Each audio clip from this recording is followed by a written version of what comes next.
Okay parents, this are the phonic sound. ठीक है, आप लोग को पता होना चाहिए कि कौन सा जो है वो फोनिक्स जो है वो उसका जो है वो उर्दू साउंड जो है वो क्या है। अगर आप लोगों को पता होगा तो आपका बच्चा भी अच्छे तरीके से जो है उसकी प्रैक्टिस कर सकेगा। फोनिक साउंड, ठीक है। इंग्लिश में जो है हमारे पास लेटर्स के साथ साथ जो है हमारे पास फोनिक्स भी होते हैं, जो हम लोगों ने पीजी में जो है वो बच्चों, पीजी से लेकर प्रेप तक हम लोगों ने बच्चों को इसको करवाना होता है। जैसे फर्स्ट है ए का फोनिक साउंड क्या है? ए बी ब। बच्चों को इस तरीके से बताएं कि बी का फोनिक साउंड क्या है? बी ब। सी ख।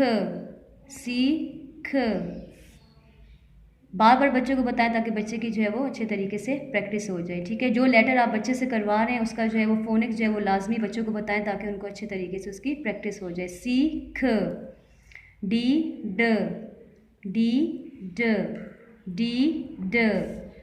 ई ए। आगे आ जाए एफ जी ग, एच आई ई। ये सारे क्या है? फोनिक साउंड है। बच्चों को लाजमी बताएं कि हमारे पास फोनिक साउंड है। ठीक है, आई ई। जे के क। एल का फोनिक साउंड क्या है? L. M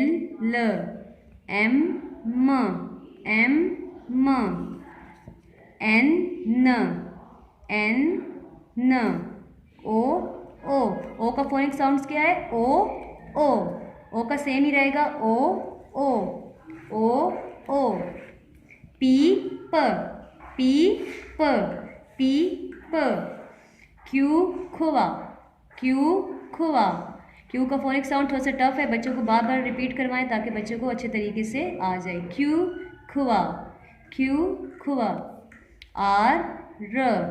R S T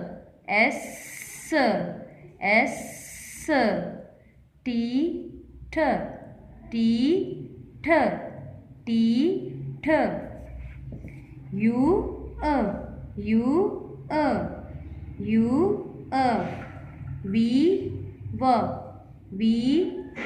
V का साउंड क्या है? वी और डब्ल्यू का जो है वो सेम साउंड है, फोनिक साउंड। ठीक है, वी और डब्ल्यू का सेम फोनिक साउंड है। डब्ल्यू एक्स खुस। वाई या जेड। ठीक है, ये सारे हमारे पास थे फोनिक साउंड। अच्छे तरीके से बच्चों को ये लाजमी बताएं ताकि जब आप बच्चों को बुक रीडिंग करवाएं तो इसमें जो है वो आपने जो है वो लेटर्स के साथ साथ आपने फोनिक्स बच्चों को मस्ट बताने ताकि बच्चों को अच्छे तरीके से जो है वो रिकग्नाइज हो सके।